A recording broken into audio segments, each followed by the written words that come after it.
अरे राया बसमध्ये बसून चाललाय कुठे? तर बघायचं आहे राया कुठे चाललाय, त्यासाठी आजचा व्लॉग पूर्ण बघा.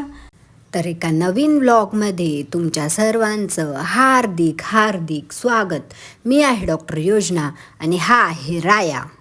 तर आम्ही बसमध्ये बसून चाललो होतं एका विशेष जागी, जी रायाची सगळ्यात फेवरेट जागा आहे.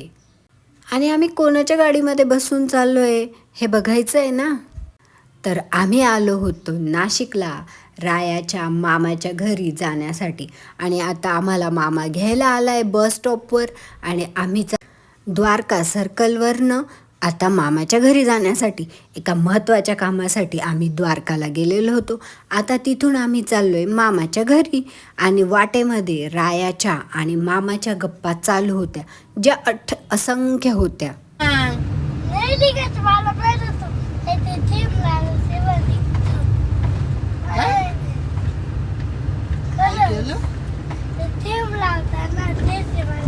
थेंब लावता?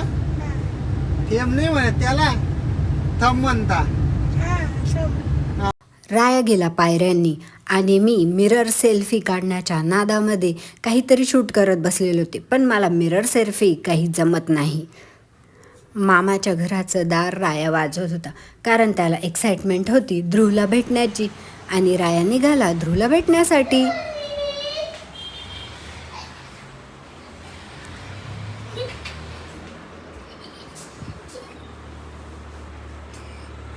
नुकताच आमच्या लाडोबांनी दुपारची झोप पूर्ण केलेली होती आणि राया गेला होता त्याला उठवायला. पण तो गोधडीतून काही बाहेर निघत नव्हता, कारण त्याला कळतच नव्हतं राया दादा आलेला आहे की नाही, कारण त्याला विश्वासच बसत नव्हता. आणि आम्ही गप्पा मारेपर्यंत पोरांनी घरभर खेळण्यांचा पसारा करून ठेवला होता. कुठे काय तर कुठे काय कळतच नव्हतं की नक्की सोफा कुठे आणि खेळण्या कुठे. आणि सोबत त्यांना TV चालू पाहिजे होता. मग मीच त्यांना रागवले आणि त्यांना एक एक पसारा आवरून घ्यायला लावला. पण ध्रुव काही ऐकत नव्हता. तो मला त्याच्या वेगवेगळ्या खेळणं दाखवण्यात बिझी होता. शेवटी रायानी एक एक गोष्ट आवरायला सुरुवात केली आणि मग ध्रुव कसला मागे राहतो, तो सुद्धा त्याच्यासोबत आवरायला लागला. बाहेर जायचं सांगितल्यावर मग पटापट सगळं आवरलं गेलं.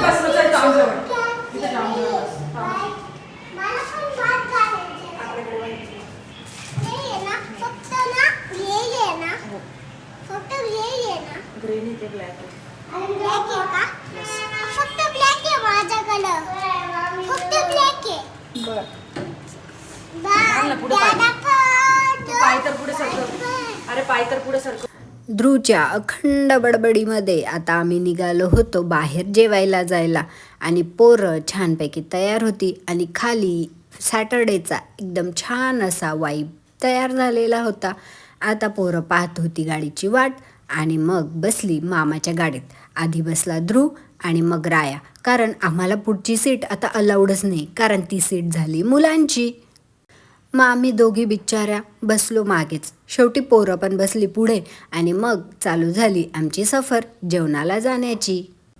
कोणी म्हणायचं व्हेज, कोणी नॉनव्हेज आणि पोरं म्हणायची चायनीज. म्हणून आम्ही गेलो MD चायनीज इथे चायनीज खाण्यासाठी.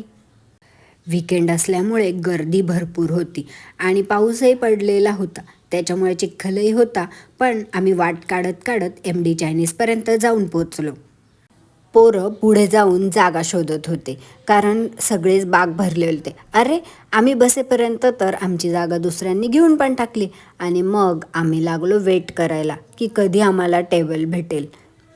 तोपर्यंत ध्रुव आणि राया असे छोट्या खुर्चीमध्ये मजा करत होते. मग फायनली 15 मिनटाच्या वेटिंगनंतर आम्हाला टेबल भेटला आणि आता चालू झाली आमची जेवणाची सफर सुरू.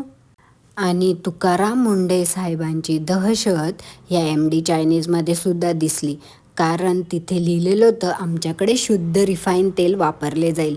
मुंडे साहेब जय हो तुमची, की सगळीकडेच तुमचा दरारा वाढला आहे. आणि मग आम्ही मागवले असे छान टाईमपास, म्हणजेच याला फ्राईड नूडल्ससुद्धा म्हटलं जातं. आणि मग आलं रायाचं फेवरेट मंचुरियन. राया ते खाण्यामध्ये इतका बिझी होता की व्हिडिओसुद्धा काढू देत नव्हता. मस्त गरम मंचुरियन आणि त्याच्यानंतर आलेले छान असे सोयाबीन चिली आम्ही एन्जॉय करत होतो. माझा भाऊ आम्हाला सगळ्यांना सर्व करत होता. मग आम्ही मस्त जेवणावर ताव मारत होतो. त्यासोबतच आम्ही मागवलेले होते मस्तपैकी मंचुरियन नूडल्स, कारण रायाला नूडल्स पण आज खायचे होते आणि बऱ्याच दिवसांनी असे बारीक नूडल्स बघायला भेटले. त्याच्यामुळे आम्ही दोघींनीसुद्धा अगदी ताव मारून नूडल्स संपवण्याचा प्रयत्न केला. जेवणं चालूच होती तोपर्यंत पोरांची खेळायची मजासुद्धा सुरू झाली. आमची तर जेवणं उरकवतच नव्हती तोपर्यंत पोरांनी अशी खेळायला मजा चालूसुद्धा केली. राया आणि ध्रुव एकत्र असले आणि त्यांनी मस्ती चालू केली नाही तर तो दिवसच सुनासुना वाटेल. आमचा ध्रुव जरी 3 वर्षाचा असला तरी त्याची बडबड ही अगदी मोठ्या माणसाप्रमाणेच आहे आणि ती अखंड चालू असते. कुठली गोष्ट त्याला बोलता येत नाही हेच आम्हाला आता कळत नाही. कुठलीही गोष्ट त्याच्याकडनं बोलून घ्या तो त्या उत्तरासाठी नेहमी तयारच असतो. आणि मग पोरांचे खेळणं आटपत आमच्या ह्या दोघींची जेवणं झाले होते आणि मग आम्ही निघालो घरी जाण्यासाठी. ध्रुव, काय भरायचंय आपल्याला गाडीत? काय भरायचंय? गाडीत पेट्रोल भरायचंय का डिझेल? डिझेल भरायचंय. काय सांगितलं तर दाराला हात लावला तर मग फटके दे मग तुझ्या मारून बसेल मग माझ्यातच कसं असे बोबडे छान छान बोल ऐकत आम्ही निघालो होतो आता घरी जायला. आणि पोरांची मस्ती गाडीतही सुरूच होती. हे बटन दाब, ते बटन दाब, ते बटन दाब, हे बटन दाब. वीकेंड असल्यामुळे भरपूर गर्दी सगळीकडे दिसत होती आणि असं कुठलंही छोटी मोठी टपरी म्हणू नका किंवा खाण्याचा एखादा गाडा म्हणू नका की जो रिकामा होता. सगळंच अगदी पूर्ण पॅक भरलेलं होतं. पाणीपुरीवर तर गर्दी मावत नव्हती. आणि मग फायनली आम्ही पोहोचलो घरी आणि आता पोरांनी शूज काढून परत मस्ती करण्याचा प्लॅन सुरू केला. आणि ध्रुव तर सगळ्यात पुढे मस्ती करण्यासाठी होता.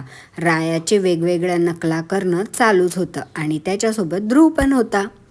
आणि मग मामाने आणलेले बबल्स ते दोघं मिळवून उडवत होते आणि त्याचे मजा पण घेत होते. असा आमचा मामासोबतचा वीकेंड आणि ध्रुवसोबतचा वीकेंड तुम्हाला कसा वाटला हे नक्की आमच्या कमेंट बॉक्समध्ये सांगायला विसरू नका. आजच्या व्हिडिओला लाईक करा, शेअर करा, आमच्या चॅनलला सबस्क्राईब करा आणि असेच नवनवीन व्हिडिओ पाहण्यासाठी चॅनल बघत राहा. बाय.